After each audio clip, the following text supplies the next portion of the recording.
Alright, so the next topic that we're going to look at has to do with writing linear equations given a point and a slope. Alright, so we call this point-slope form.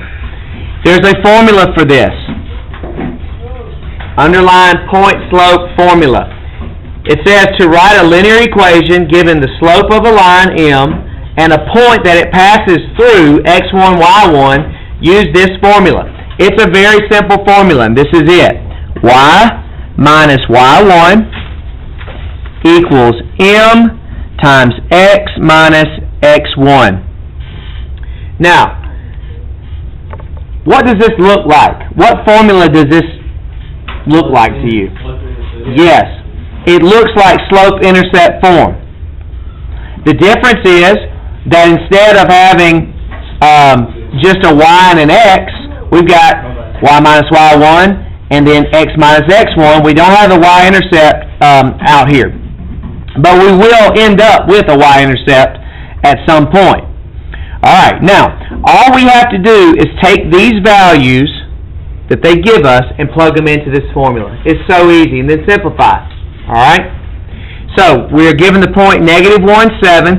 This is our x1. This is our y1. Okay? Just like it shows right here. So let's do this. So we're going to have y minus 7, which is our y value, equals negative 4 times x minus a negative 1. Now be careful with your signs, because the formula has an x minus x1. Would that be plus 1? So therefore, when I subtract a negative, what does this become? Positive. But I didn't write that to begin with because I want you to see what the deal is. So let me use a... Do we have to do that on quizzes? You can go ahead and make it a positive. I just wanted to emphasize it. Alright. So, now that we've got that, we can simplify this thing. Y minus 7 equals negative 4x minus 4. Okay, we want to get the y by itself in order to get our linear equation in slope-intercept form. Alright, so now we're going to add 7 to both sides. So y equals negative 4x plus 3. And this is now in slope-intercept form. Okay? Technically, this is another way to slope-intercept. It basically is, this is a situation where you don't have the equation of the line, but you do have one point that is on that line and the slope of the line. So it's allowing you to just have a quick way of writing the equation. Now, could I graph this by just having these 2 points? Yeah. I could graph this point and then use my slope to graph another point, and I would be done. But that's not the point here. The point here is to be able to come up with the equation. Alright, so in our question, I probably should write that. How do we find the equation of a line when given a point and the slope? How do we find the equation of a line when given a point and the slope?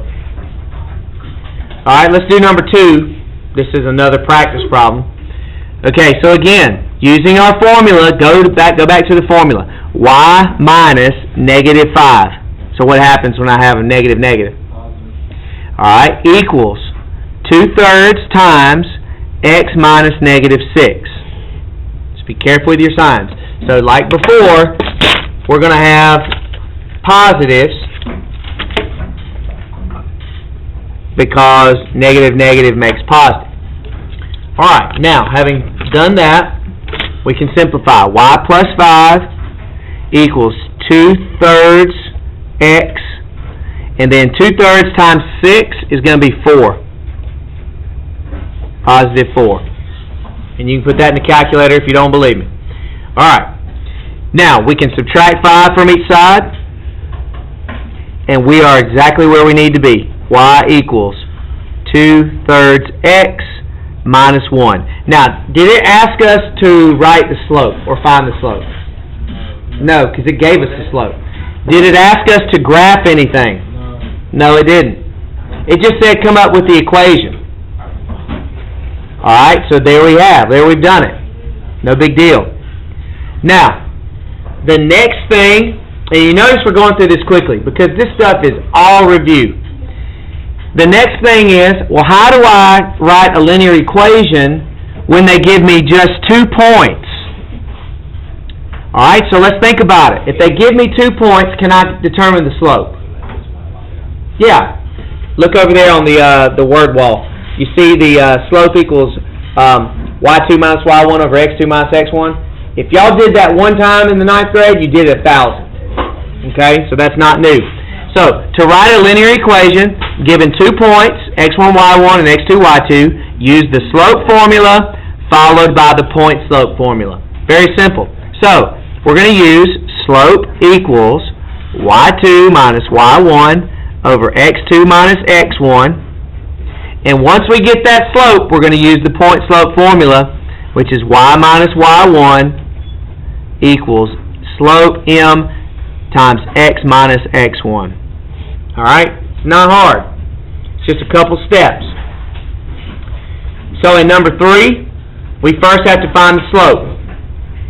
So the slope would be equal to, how would I set this up, Garland?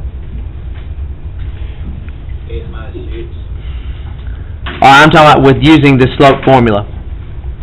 If I'm finding the slope. Okay? Well, not y minus 7. We're using this slope formula right here. y2 minus y1 over x2 minus x1. Just plug it in. What is it? Nope. No, we're not using any y. We're just plugging in. So, 7 minus 1. Yep. Negative 3 plus 6. Negative 3. I'm going to go ahead and put minus negative 6, and we'll change it to a plus. Alright, so all we did there was use the slope formula to find the slope. We're almost done with it. So we got 6 over 3 equals 2. So there's my slope. Now once I have the slope, I use the point slope formula. Now, does it matter which point I use to get my equation? No. Which one do y'all want to use? Negative 6. Alright, negative 6, 1. Alright, so we're going to have y minus 1 equals 2 times x minus negative 6. And again, x minus negative 6 becomes positive 6. So, when we simplify this, y minus 1 equals 2x plus 12. Add 1 to both sides, so y equals 2x plus 13. Alright? Questions about that? Alright, I'm going to stop the video now and let you do number 2. Alright, so, in this problem, again, guys, it doesn't matter which point you call point 1 or point 2. That's not the issue. The issue is that you are consistent, whichever one you call point 1 or point 2. So first of all, we find our slope. So if I call the second one my point 2, that means this is x1, x2 and y2. So I would do 8 minus negative 2, and again, these become positive, over negative 6 minus negative 2, which again does become positive. So I end up with 10 over negative 4, which is negative 2.5. Now, if you put negative 5 over 2, that's totally fine. Alright. Now, we take one of these points. It does not matter which one. It's going to come out the same way no matter what. I'm going to take the first one. So we're going to do y minus negative 2 equals negative 5 over 2 times x minus negative 2. Now, again, the negatives become positive. So y plus 2 equals negative 5 over 2x, and then negative 5 over 2 times 2 is negative 5. So subtract 2 from each side, and our final answer is y equals negative 5 over 2x minus 7. Wait. This two? This two? Alright, we did y minus y1, which is this. What do you put X? Say what?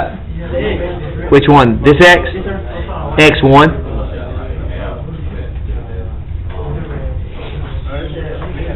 Now, did it matter which point I called point 1 or point 2?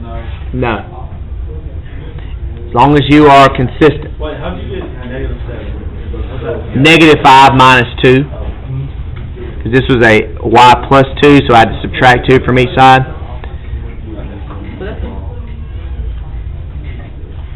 You see it? Alright, now, so what we have discussed so far in this linear equation stuff, we've talked about slope-intercept form, we've talked about x and y intercepts, that you can graph a line using x and y intercepts.